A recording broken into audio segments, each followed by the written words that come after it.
And here we go. We are live. Hi, everybody. Welcome to Reinvention Conversations from the Front Porch, episode 28 with Ted Rubin. Ted, can you come a little closer to the camera so that, when you talk and the lighting can pick you up? How is it now? A little closer still, or if you would just... I don't think I can really get much closer. Okay. Well, let's have you say hello then, at least, so they see you in your background. Well, hey, everybody. You know, maybe it'll be better if I move inside. I'm not sure. But I'm here on my deck in Pompano Beach. Hi, everybody. Thanks for joining us. And if there's not enough light here, just let me know and we'll do something about it.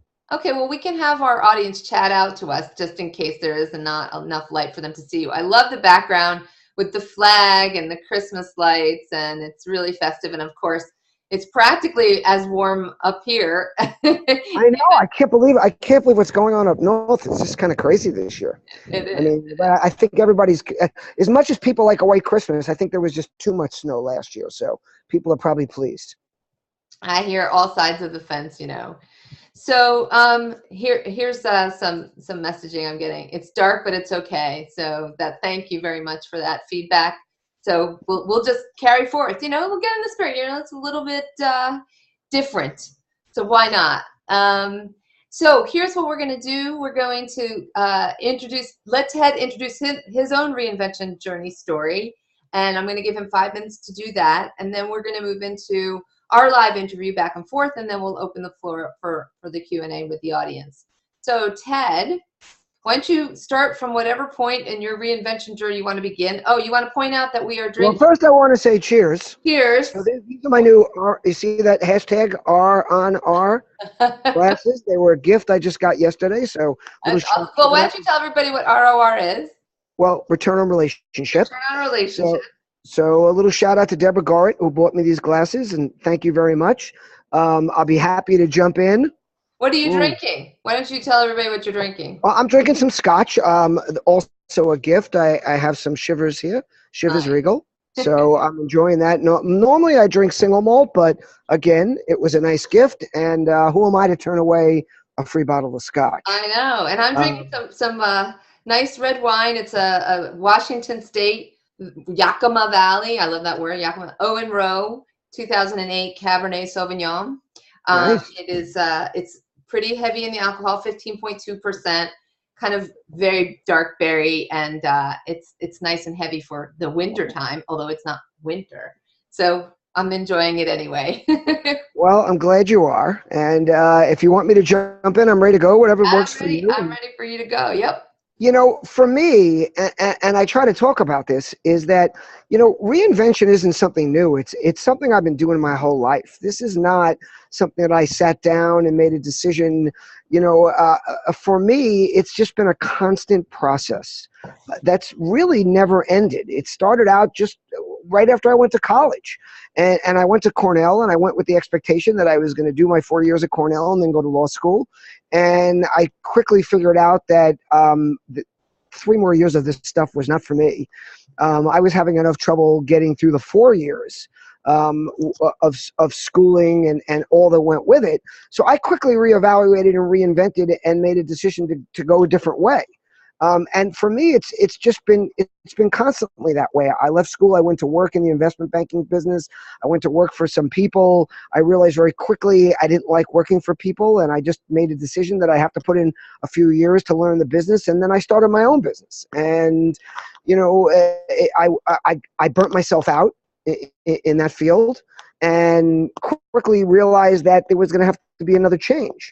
And so for me, it's just been constant. I went from that to building sales teams for companies. I went from that into what was really the change that led me to where I am today, which was 1997 when I discovered the internet, read an interview about Seth Godin with Seth, and decided that this was what I wanted to do, and even decided to the point where I wanted to go to work for Seth.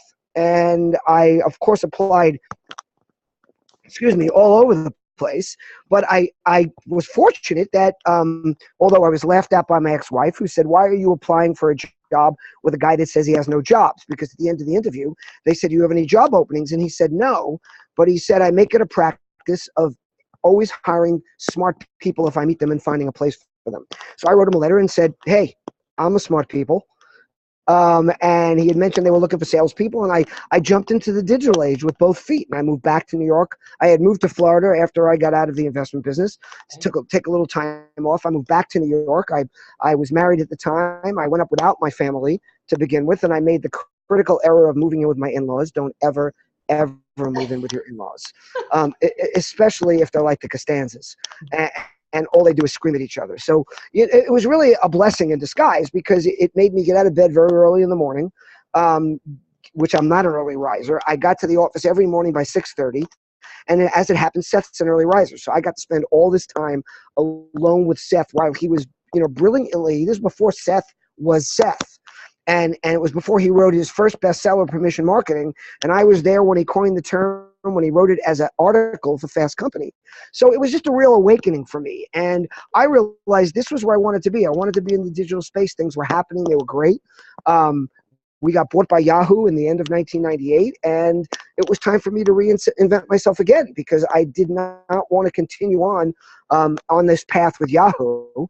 And I ended up finding my way slowly but surely into the marketing space from being a sales guy.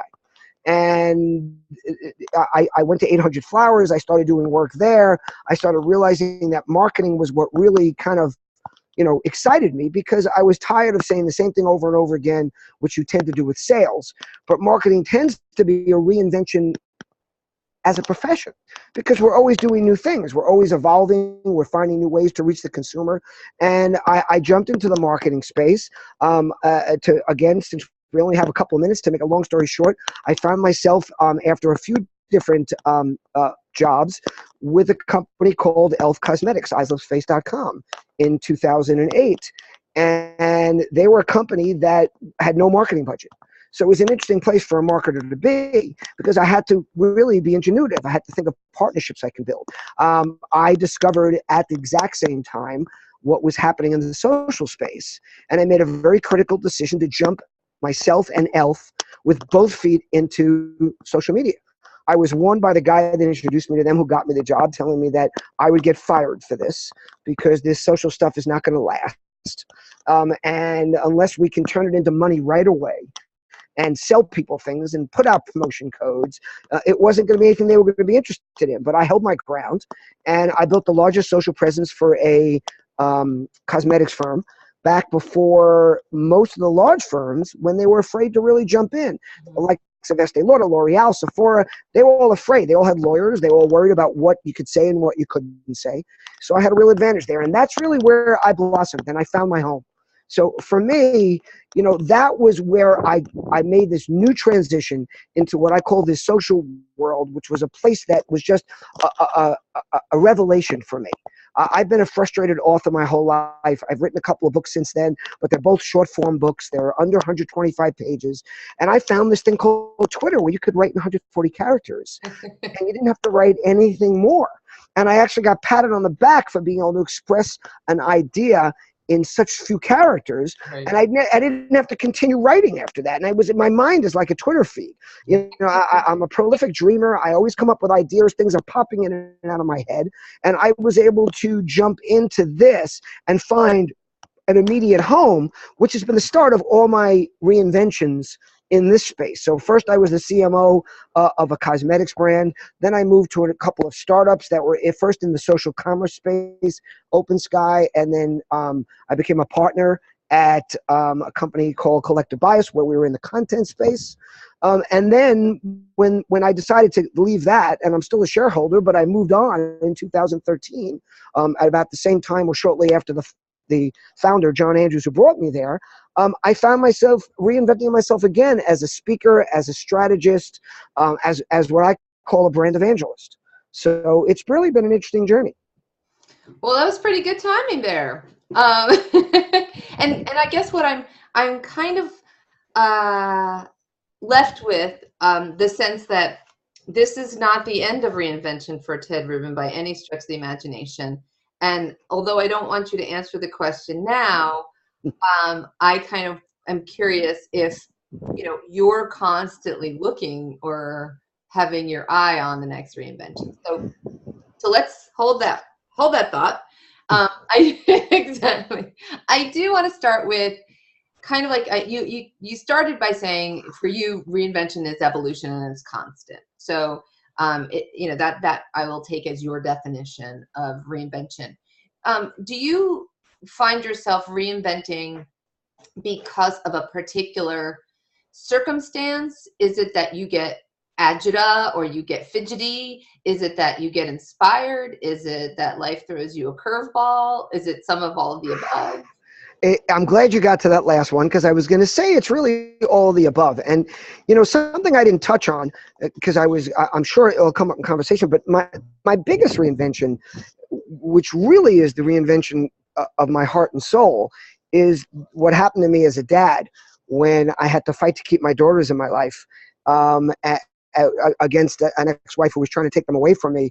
And it became not only a very long-term, multi-year struggle for me, but it became a real look into myself.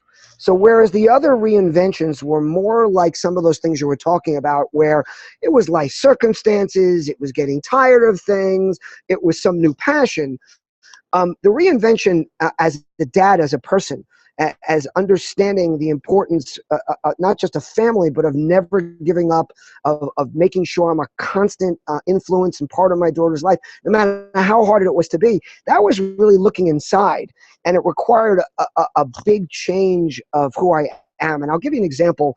Back in my 20s was when I was in the investment business, and I as a very young person, I made 7 figures. I was running a business. I had a few hundred employees, and a lot of the guys I know back then who have now, thank God, because of the blessings of social media, a lot of people, we find each other. You find friends that you lost touch with, but more than anything, what I hear from a group of those guys I hung out with was, who is this guy?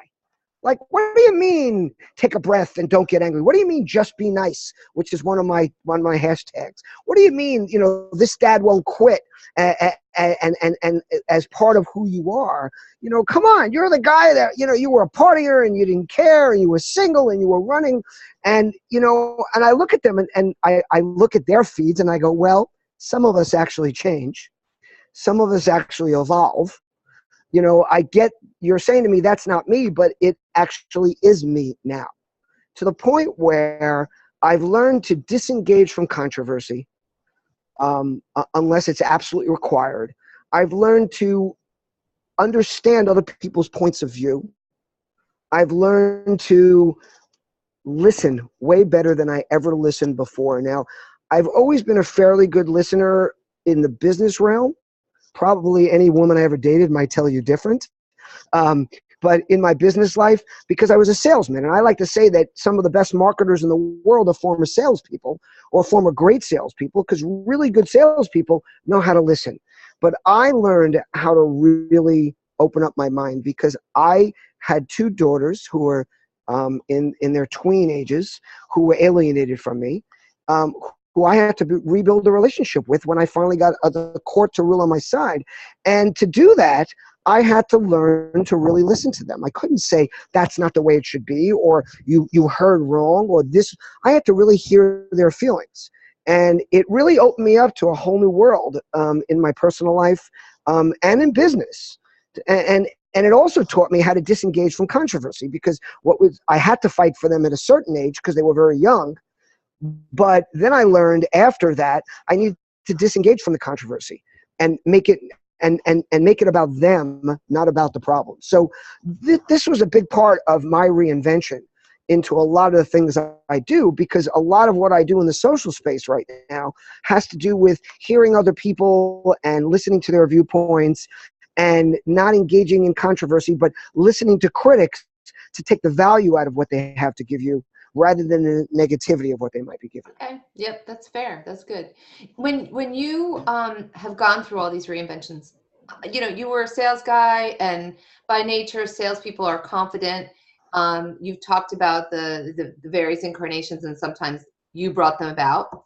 And you just mentioned that the reinvention as a joint custody dad was your most challenging one. Yes. Were you ever faced with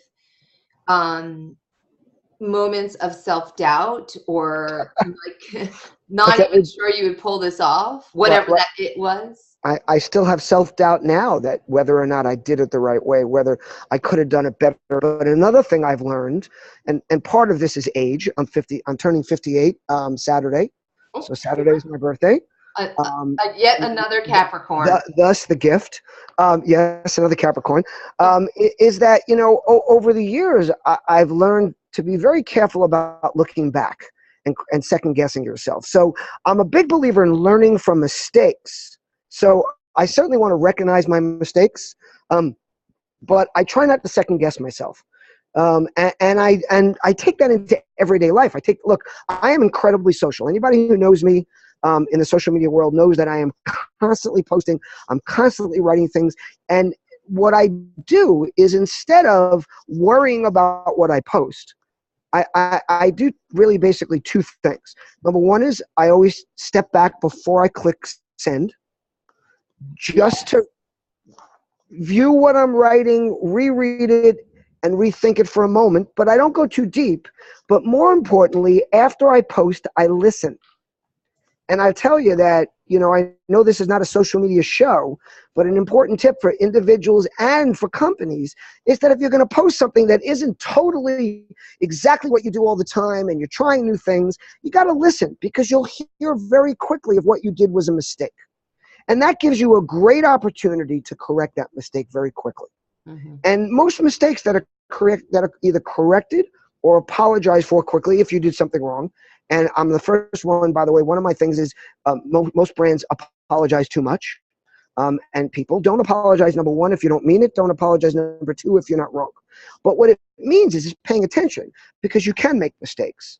And you might touch a nerve that you didn't mean to touch. But if you're listening, you will know so quickly that you can jump right in and do what's necessary to make it right. So when you've had these moments of self-doubt, what kind of tools or means do you find leaning on or utilizing to get you Well, through to the next side of your reinvention? I've been very fortunate. Look, I'm a big believer in friends. I'm a big believer in people. I've built a community, multiple communities around me. I like to say that a network gives you reach, but a community gives you power. And I never realized this when I was younger. I always thought I was a networker because that was the term. I'm a networker. But what I realized when I got more into the social space and I started talking about communities, and I worked at Collective Bias, which was this huge community, that I've actually been a community builder my whole life. All my friends know each other. And there's different subgroups in different areas, but everywhere I go, every job I've had, I find people that I care about and believe are valuable to me. Valuable to me can be as simple as they're nice to me, or can be as complicated as they understand something that I don't understand. And what I've done is I've leveraged that my whole life. I mean, the biggest challenge I've ever had was getting through this fight for my kids. It was besides, it's been a lifelong battle, or since I've been married, but it was a 4-year battle. It cost me 7 figures. I didn't work for 8 months. I was $300,000 in debt when it ended in 2010. And I never would have gotten through it without the support group that I had, which was a group of 3 to 4 very close friends, people I'd known most of my life, who were willing to be there for me, even when I knew I had to be apologizing, because I was telling them the same damn thing over and over, because we obsess about things like that, whether it's our kids, whether it's our business, whether it's our personal lives with relationships. And I find that I've done that with everything I do, my career, my life, my kids. Even now, my daughters are 18 and 20, and it's still a struggle.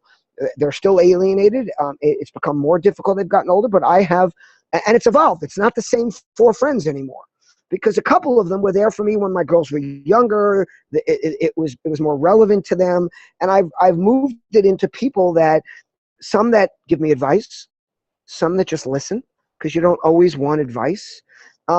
And I think you have to surround yourself throughout life for every reason, but especially with reinvention, especially when you're doing something new, with people that you trust, and people that know when you want advice and when you simply want comfort.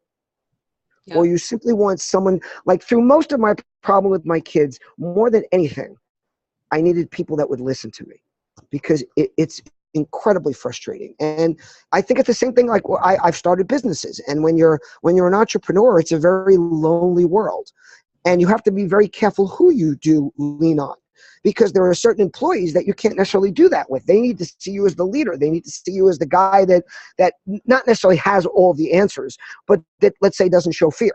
Right. And I think we all need that in just about everything we do. I think the mistake a lot of people make is they make it the same person for everything. Right, right. And by the way, that can be the case. Some of us are lucky in that respect. But I think more often than not, we need multiple people in our lives who can help us get through these things.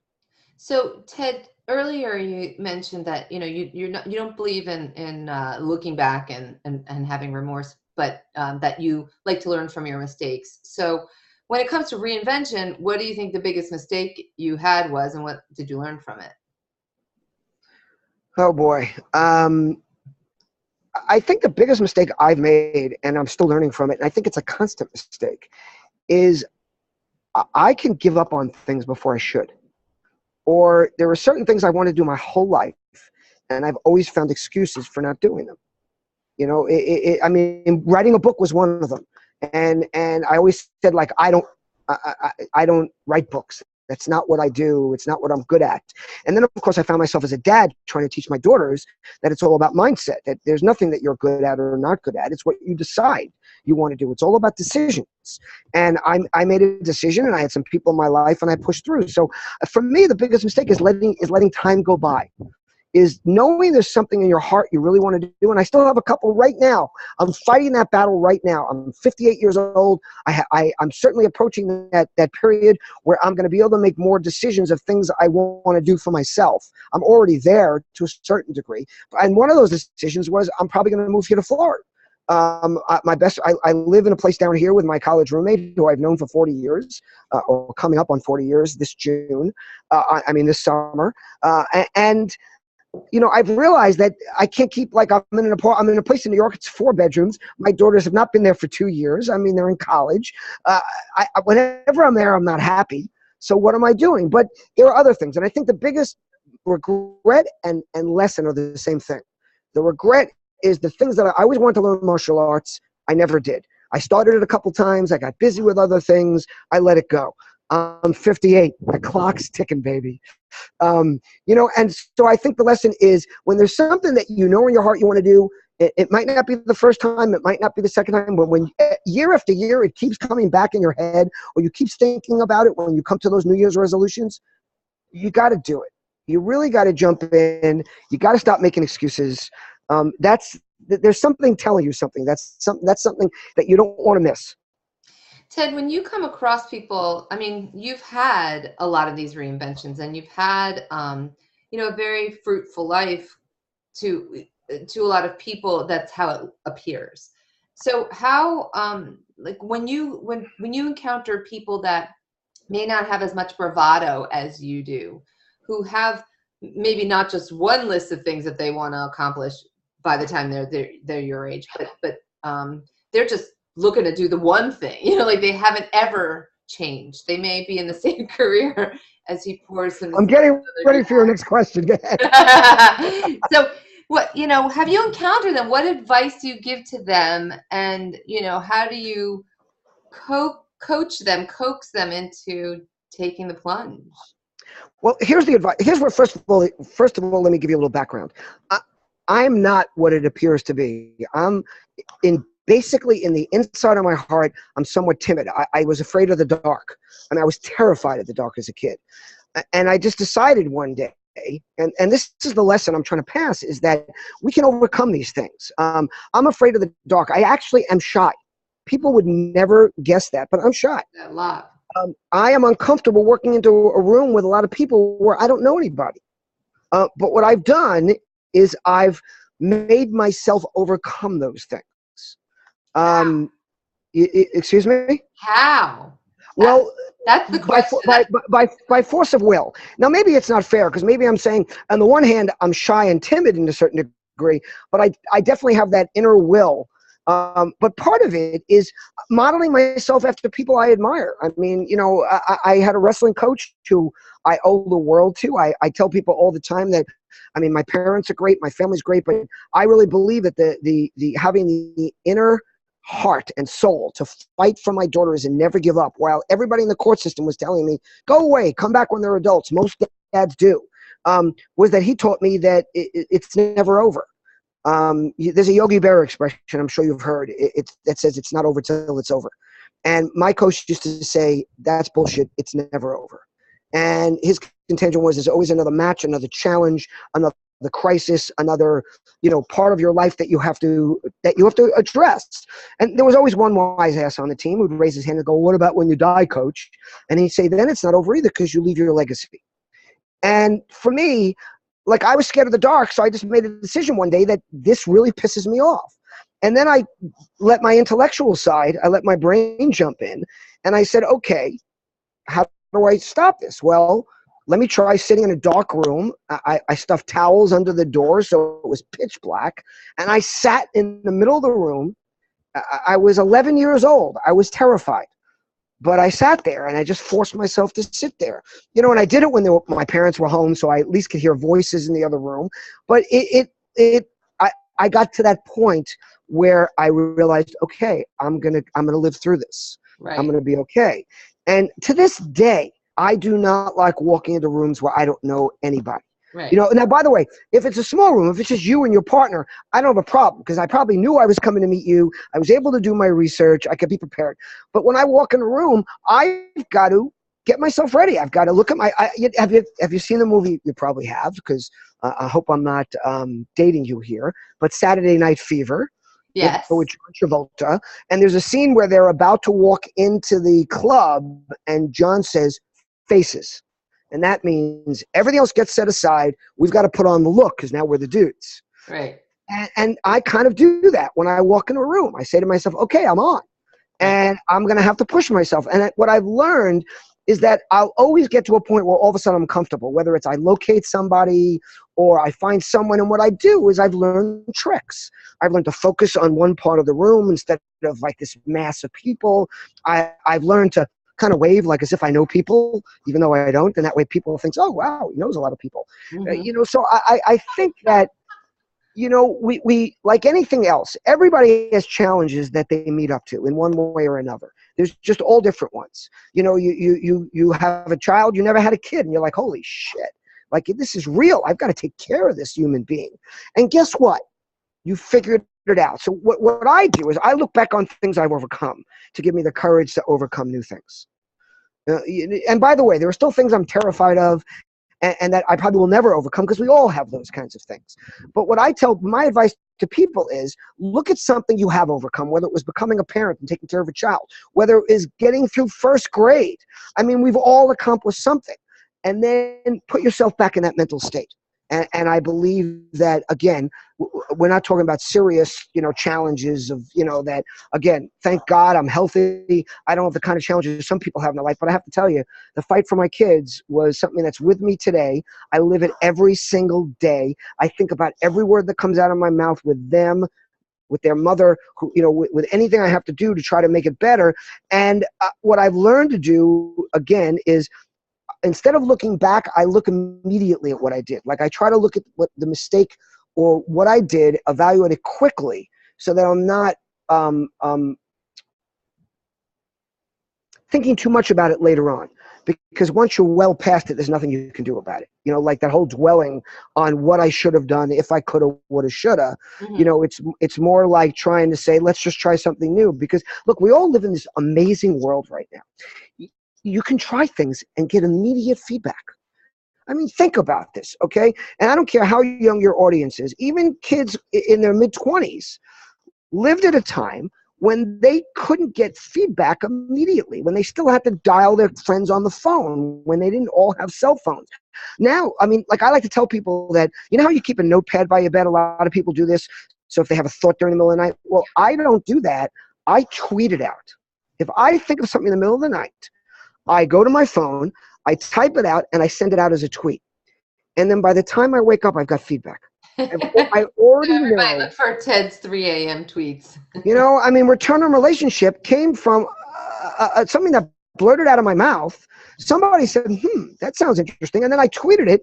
And when I had 2,000 followers back when that was a big deal in 2009, I got 20 retweets. And I mean, community, another one I use, network is your reach, community is your power. Every one of these I've sent out initially as a tweet before I've written a blog post, before I've done anything else with them. And anytime I think of something that could be partially controversial, I send it as a tweet first before I post it to Facebook or LinkedIn or somewhere else. And I see what the reaction is to it. And then I adjust. So I'm going to make this our last question before we open the floor for Q&A. Okay. And then if we have time, we'll dial into some other ones. Could you kind of succinctly maybe give 3 pieces of advice for somebody who's considering a reinvention right now? What should they do to get started? Well, I think the first thing is to decide first of all, think about, why am I thinking of reinventing? Figure out what it is that you're not happy with. Because if you don't know what you're not happy with, then you might end up back in the same place very quickly. Number 2 is, what are you passionate about? Now, I want to make something really clear, because I don't want to come across wrong. I am not a fan of Tony Robbins at all. I don't think I've ever quoted him. Because I'm not a believer in that anybody can do anything and only do what you're passionate about. Because I think that's a bunch of fucking bullshit. Okay? Because we all have obligations. We all have things in our life, whether it's financial, whether it's personal, business, kids, family, parents, where there are things we have to do that we're not necessarily passionate about. And by the way, if you're only doing shit you're passionate about, you're probably not a really good human being. Okay? I mean, the odds are, unless you're the perfect human being that's passionate about every wonderful thing that you have to do for every other person who needs you, when you're not ready or don't have the time for it.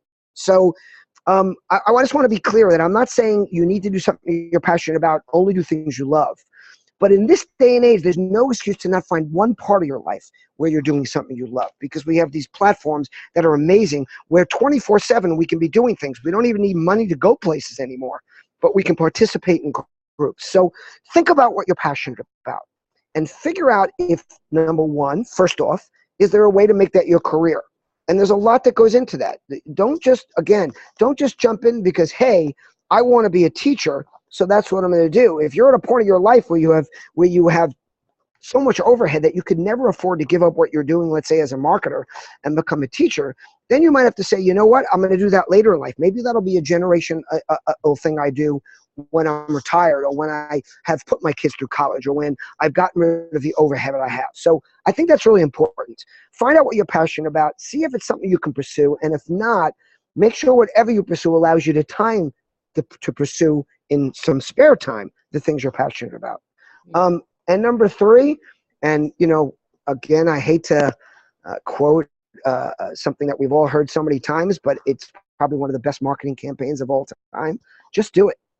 I mean, I don't like cold water. As a kid, it's always been a problem for me. And I learned that if you just go running at that pool and just jump in, once you're off the edge, there ain't no turning back. Mm-hmm. Same thing with getting in the ocean. I will not get in a little bit at a time, put my feet in, just run in. So once you've done number 1, figured out why you want to change, done number 2, figured out what you can and can't do, what works for you. Once you make that decision, stop being strategic, stop worrying about the perfect plan, get started. Excellent. All right, so let's open up the floor to see if we have any questions, and we're going to give a moment or 2 to type with their little fast fingers, or otherwise finger speed. And otherwise I'll launch into maybe a final question. And then we'll let you go and enjoy your final sips of your shivas. Oh, absolutely. It might be a few final, might even be another pour. You never know. I know. It is the holiday after all. It is the holiday after all, although it's never stopped me, holiday or not. And I should point out for the benefit of the post viewing audience that you and I met through Twitter. Like no coincidence. And then we found out that we were also alums of the same college. So we had more than one thing in common. And that kind of happens too, I think, when in this day and age, when you meet people, you find out some other kind of connection or commonality. Well, one thing I want to add to that is that there's really no excuse not to find those things, because too many people go in. If I go to one more meeting with the sales guy of a company I'm advising, and the first question out of his mouth to the guy he's meeting is, how long have you been at this job? Like, dude, did you not go to LinkedIn? Like, how can you not Google somebody? But I also want to say that about how we met is that you also, did a wonderful thing and included me in your book about Twitter, which was probably the first thing that I published, outside of a blog post. So thank you very much. Well, you're welcome very much. Thank you for crowdsourcing my book and getting that thing done. Well, I think we have a passive audience tonight, which is okay. They might be like listening and wrapping gifts. But so I want to ask you one last question. And Okay. that is, do you think that reinvention is for everybody? Absolutely. Now, that doesn't mean it's a requirement. No. So, it's like I have a real problem with people who criticize people that go to the same restaurant all the time, or are stuck in their routine, because very often that routine is wonderful. Like, you hear all these things like, if you're not stepping outside your comfort zone, then you're not living. And I say, and please quote me on this, bullshit. Because I'm at the point in my life where I'm trying to get into a comfort zone. I want to be in that point where I don't have to worry about money, where I can do the things that I'm doing because I love them, not just because I need to take the next gig because I need I need the revenue. And I just think that it's just really important to realize that everybody's comfortable with different things. But I don't think it's ever too late for reinvention. I think that depending on who you are, the word reinvention scares people because they think of going from here to here, North Pole to South Pole. But reinvention is also evolution. Reinvention is can be a gradual change. It doesn't have to be something that's immediate. And I think that we all evolve in certain ways. And I think that for me, what I love is just the new things I learn. So I'm a creature of habit. I like the same restaurants, but I also love to associate with people that drag me out of that and to other places, because that's what they do. I think that's actually a really great closing point. And I will say this, I don't ever coin the definition of reinvention. That's one of the reasons I open up the conversation this way. Because to me, I think the only thing that I think of when I think of reinvention is that you choose to change, as opposed to just letting life carry you down the stream, Yes. and doing whatever course it will. Because life will do that to you unless you decide. So you can decide to move from here to here, but it was your choice. That's right. And reinvention can also be that life is dragging you in a certain direction and you say, hell, I'm jumping right in. Right. There's a message happening here. I like to say it's the age of influence, where anybody can build a brand, affect change, make a difference 24/7 without ever leaving their bedroom. Now, I'm not advocating never leaving your bedroom, but the point is, there used to be a time, Hollis, when we wanted to do what we're doing right here. We had to get together somewhere. We had to have money to get on a plane or a train and get into the same studio together. And now, all of a sudden, you can do this stuff with people all over the world. It's remarkable. Right. And it doesn't have to be perfect. It not only doesn't have to be perfect, it shouldn't be perfect.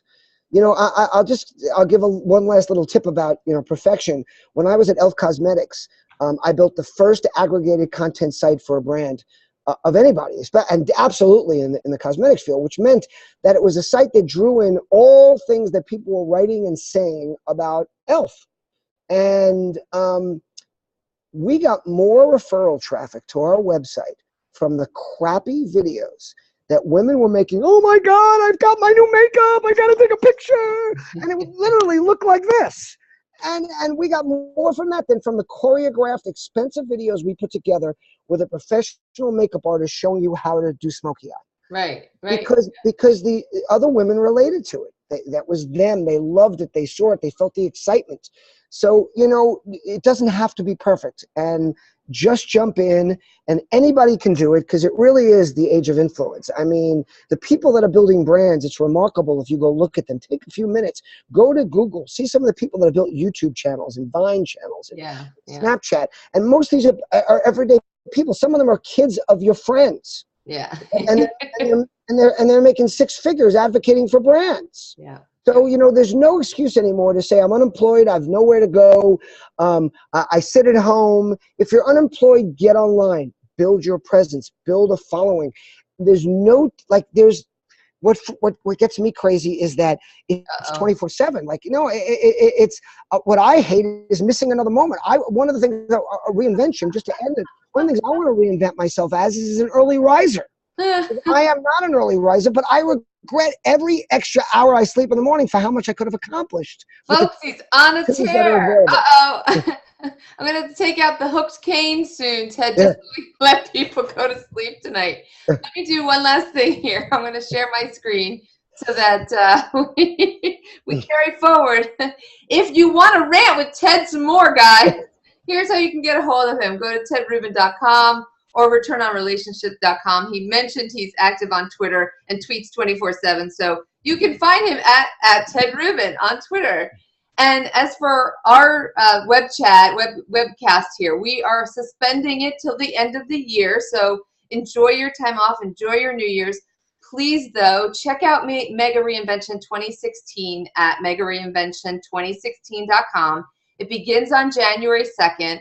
It's the entire month of January, almost 30 days of 30 different content experts talking about how to reinvent in your career, pivoting when you're in the middle of your life. It takes you through a lot of the stuff that Ted talked about, being afraid, overcoming your doubts, developing your courage, and then into the practical stuff like how to identify your passions that you can monetize, and how to set goals, and how to execute, and how to build your personal brand, and how to optimize your LinkedIn profile. So it's going to be fantastic. It's entirely online. It's at all off-peak hours of the day, lunch, after work, and weekend mornings. So it won't take away from your job if you're working, and it'll all be recorded and available on demand through March 31st. So one ticket price gets you all of that. Please check it out. And then, of course, we're on Twitter. Reinvention Work is our handle. Our hashtag is Reinvention Works, our name.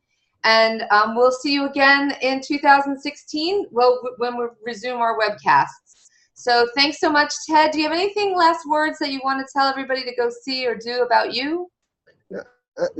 Listen, they can go and see whatever they like to do. I'm easy enough to find. Just Google Ted Rubin. But I would like to say, just always keep in mind that relationships are like muscle tissue. The more you engage them, the stronger and more valuable they become. Woohoo! And on that note, I thank you, good sir, for being my friend. My pleasure. And for joining me tonight. Thank Cheers. you for the honor. Cheers. I'm only down to water now. I'll talk to you again soon on Twitter. Bye. Bye, everybody. Take care.